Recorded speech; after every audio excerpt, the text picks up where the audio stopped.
Wasta simkuring Siti Nuraini ti kelas 11 IPS 3. Di dieu abdi bade ngadugikeun biantara bahasa Sunda. Assalamualaikum warahmatullahi wabarakatuh.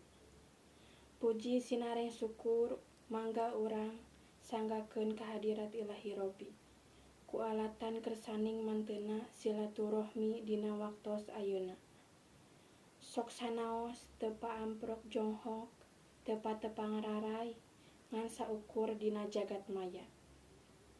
Sholawat sinareng salam tetep dilempah curakeun ka junjunan alam Nabi Muhammad sallallahu alaihi wasallam. Ka para kulawargina, ka para sahabatna, tub dugi ka urang sadayana salaku umatna di akhir zaman. Hadirin anu kusimkuring dipika hormat, dina ieu kasepetan simkuring bade medar perkawis diajar dina mangsa sasalat COVID-19. Tos sataun langkung wabah COVID-19 ieu aya di dunia. Hampir sakabeh nagara katarajang ku ieu wabah teh. Salah sahiji akibat dina ayana ieu wabah pandemi teh nyaeta kana kagiatan belajar urang sadayana. Ti sasih Maret tahun 2020 dugi ka ayeuna urang salaku murid sakola kudu diajar di imah atanapi belajar daring tea.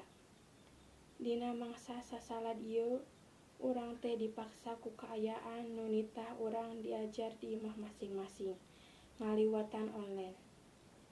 Nu asalna urang ngarasa sumanget indit ka sakola sabab bisa tepang jeung rerencangan katut guru-guru ayeuna mah kedah di imah wae.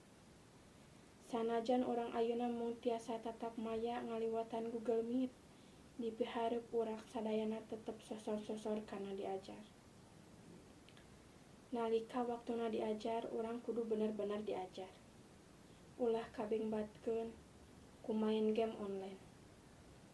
Tong hilap oge kudu ngajaga protokol kasehatanna. Mun kaluar kudu nganggo masker, ngumbah panangan nganggo sabun sareng cai anu ngocor, sarta ngajauhan tempat-tempat nu rame atau berkerumunan. Ku cara ngajaga protokol kasehatan ieu mugia urang sadayana tetep sehat tur teu karajang ku virus COVID-19 ieu. Hadirin sadayana nu kusimkuring dipika hormat, mugia pandemi ieu enggal teu aya, supados urang tiasa diajar tatap muka deui.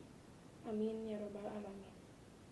Moal panjang anu kapihatur, rupina sakitu bae biantara ti simkuring, hapunten anu kasuhun. Wassalamualaikum warahmatullahi wabarakatuh.